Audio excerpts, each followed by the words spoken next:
किसी ने क्या खूब कहा है, अगर जिंदगी में सफलता नहीं मिलती है तो अपने नियम को बदलिए, अपने सिद्धांतों को नहीं।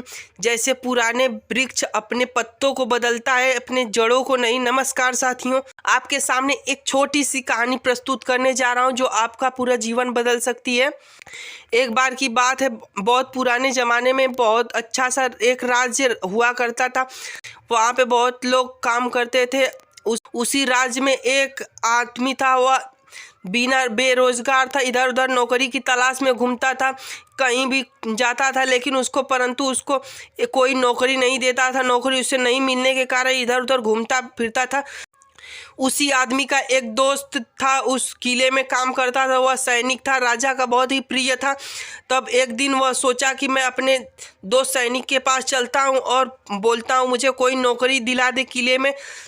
यह सब सोचने के बाद वह किले में पहुंचा और अपने सैनिक दोस्त से बोलने लगा, दोस्त मुझे भी इस किले में कोई नौकरी दिला दो, तुम्हारी बहुत उपकार होगा। तब वह सैनिक बोलने लगा, तुम तो मेरे प्रिय दोस्त हो, तुम्हें नौकरी मैं दिला दूंगा, परंतु तुम ये बताओ तुम्हें क्या आता है, तुम्हारे अंदर क्या स्किल है। तब वह आदमी बोलने लगा, खास तो मुझे कुछ नहीं आता है, ज़्यादा कुछ नहीं है, लेकिन परंतु थोड़ा बहुत सब कुछ काम कर लेता हूँ। यह सोचने के बाद फिर वह, चलो मैं तुम्हारा नौकरी लगवा देता हूँ, राजा से भेंट करा देता हूँ। तो यह बोलते हुए उस आदमी को वह सैनिक लेकर राजा के पास पहुँचा और राजा के पास पहुँचने के बाद राजा से बोलने लगा कि ये मेरा दोस्त है, इसे भी आप नौकरी पर रख लीजिए। तब राजा भी उस लड़के से प्रश्न पूछने लगे, तुम्हारे अंदर क्या स्किल है, तुम क्या काम कर सकते हो। तो यह बोलने के बाद वो आदमी बोलने लगा, खास तो मुझे कुछ स्किल नहीं है ज़्यादा कुछ, लेकिन परंतु मैं किसी भी काम को अटकने नहीं देता हूँ, कुछ न कुछ जुगाड़ लगा के उसे पार कर लेता हूँ। सैनिक के कहने पर उस आदमी को राजा रख लेते हैं नौकरी पर, लेकिन उसको कोई काम खास दिए नहीं होते हैं। वो उसे बस किले का इधर से उधर काम करना होता, कुछ भी कर लेता था, करता धरता था। यही सब करते करते बीत रहा था। फिर राजा के दिमाग में एक आइडिया आया कि क्यों ना मैं पहाड़ के नीचे वाले गांव में जो कर्ज दिया हूँ लोगों को, वह इस आदमी को भेजकर वापस मंगा लिया जाए, क्योंकि इसे कोई अभी तक टास्क मैंने दिया नहीं है, इसको कोई काम सौंपा नहीं है, देखूं इस काम में यह सफल होता है कि नहीं। तो कर्जदारों की लिस्ट उस आदमी को दे दिया और बोलने लगा, तुम जाओ पहाड़ के नीचे वाले गांव से लो, सबके नाम है और सबके अंगूठे के निशान है, जिसके जिसके यहाँ जितना पैसा बाकी है तुम सबसे जाकर सारा पैसा वसूल करके लेके आओ। यह सब सोचने के बाद वो आदमी जाने लगा। फिर जाने से पहले यह पूछने लगा, राजा साहब मैं क्या लेकर आऊँगा भेंट स्वरूप, आपको क्या लाऊंगा वहाँ से। तब राजा मुस्कुराने लगे और बोलने लगे, तुम इस महल में पूरा घूम लो और तुम्हें जो नहीं इस महल में जो नहीं हो वही तुम लेकर आना। यह सोचने के बाद, यह कहने के बाद वह राजा चले गए और वह आदमी के दिमाग में यह बात बैठ गया कि राजा बोले हैं कि जो चीज़ महल में नहीं हो वही तुम लेकर आना।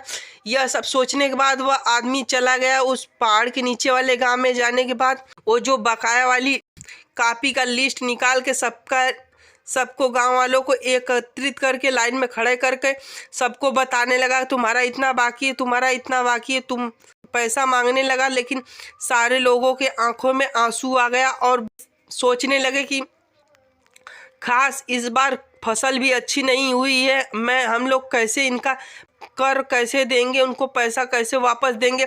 यह सब सोच के सब लोग रो रहे थे, मन ही मन यही सोच रहे थे।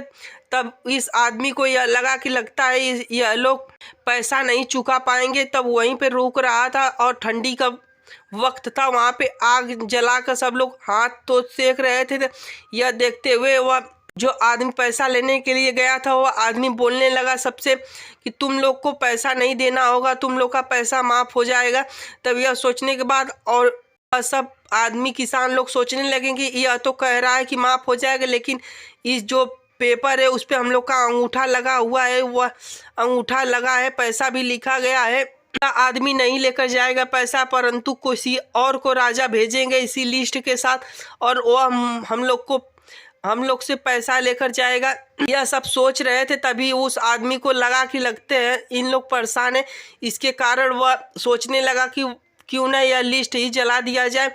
तब वह जो उधारी का लिस्ट था वह आग में डाल दिया और बोलने लगा तुम लोग का कर्जा पूरा माफ़ है।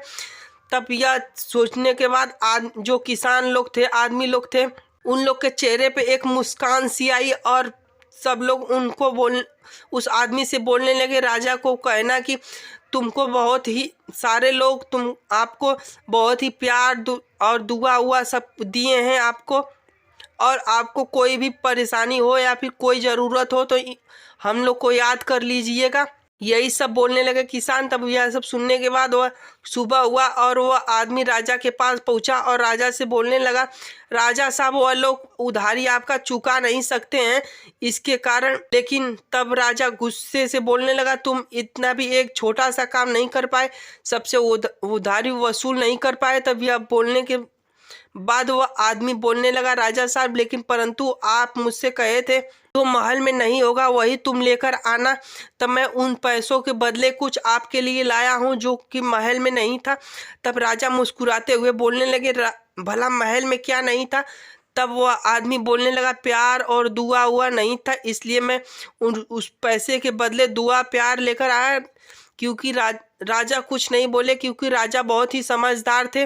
किसी दूसरे राजा ने सारे राजा अपने इकट्ठा होकर उस राज्य पर चढ़ाई कर दिए। उस राज्य में बहुत ही भयंकर लड़ाई छिड़ गई और राजा के सारे सैनिक मारे गए। राजा कैसे करके जान बचाते हुए भाग रहा था। तभी वह आदमी बोलने लगा, राजा साहब मैं एक जगह जानता हूँ जहाँ पे आपकी जान की रक्षा हो सकती है, आप भी अच्छे से सुरक्षित रह सकते हैं। तब राजा बोलने लगा, भला ऐसा जगह कहाँ पर है?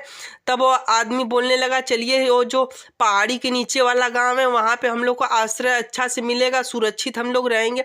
यह सोचने के बाद राजा और वह आदमी अपने पूरे परिवार के साथ राजा चला गया और वहाँ के लोग उसको सच्चे मन से उसका सेवा सत्कार किए, अच्छे से रहे। लेकिन फिर उसके बाद राजा अपने पावर में फिर से हुआ, अच्छा से अपना साम्राज्य खड़ा किया। उसके बाद वह अपना राज्यपाट पा गया। उसके बाद उसे लगा कि हाँ, अगर मैं ऐसा नहीं किया होता तो मेरे साथ भी ऐसा नहीं होता। इसके कारण उस आदमी को बहुत ही शाबाशी दिया और इनाम देने के बाद वह लोग अच्छे से रहने लगे। इसीलिए कहा जाता है भाई लोग, जितना भी आप लोग पुण्य उण्य करते हैं, आप लोग जितना ही अच्छा काम करेंगे वापस लौट के आप ही के पास आएगा। इसलिए आप लोग अच्छा काम कीजिए, सबका भला कीजिए।